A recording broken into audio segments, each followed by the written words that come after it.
Hello दोस्तों, हमारे सामने एक सवाल है। Which of the following rate constant K of a reaction is wrong. पहला ऑप्शन कह रहा है it remains unchange throughout the course of reaction. पहला बात, ये कहां से आया है? रेट ऑफ रिएक्शन से। ठीक है दोस्तों, तो पहला कह रहा है it remains unchange throughout the course of reaction.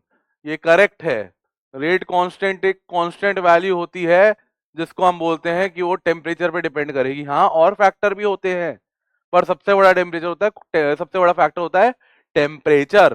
तो it remains unchange throughout the course of reaction.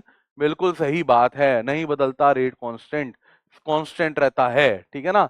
Next, it provide the convenient measure of rate reaction या रिएक्शन रेट। तो बिल्कुल रेट लॉ पे तीन चीजें होती हैं, एक होती है रेट, एक होता है इनिशियल कॉन्सेंट्रेशन, और एक होता है आपका रेट कांस्टेंट। तो रेट तो बदलती रहेगी, रेट कॉन्सेंट्रेशन ऑफ रिएक्टेंट भी बदलता रहेगा, पर रेट कांस्टेंट कांस्टेंट रहेगा, इसलिए हमें वो रिएक्शन रेट का एक बढ़िया मेजर दे देता है। तो ये भी करेक्ट है, ये भी करेक्ट है। अगला, it is expressed in same unit second inverse for all reaction. बिल्कुल गलत बात है। Second inverse for all reaction गलत बात है।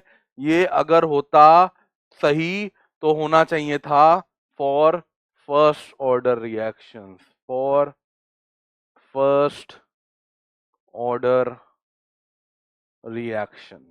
याद करिए, जीरोथ ऑर्डर में क्या होता है? Concentration by time. First order में क्या होता है? सेकंड इनवर्स के टाइम इनवर्स। और सेकंड ऑर्डर में क्या होता है? लीटर पर मोल इनवर्स टाइम इनवर्स। तो आपका आएगा ये इनकरेक्ट, आपका आएगा ये इनकरेक्ट। और आखिरी भी देख ही लीजिए, क्योंकि सवाल तो सॉल्व कर ही रहे हैं। The more rapid the reaction the larger is the value of के। बिल्कुल सही। The slower the reaction smaller is the value of के। बिल्कुल सही। रेट इज इक्वल टू के आर की पावर एन।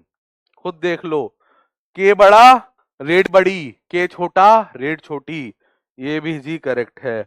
तो हमें बताना है इनकरेक्ट बताओ, रॉन्ग बताओ। तो रॉन्ग एक ही है, option C. And I hope आपको इसका जवाब मिल गया हो। Thank you.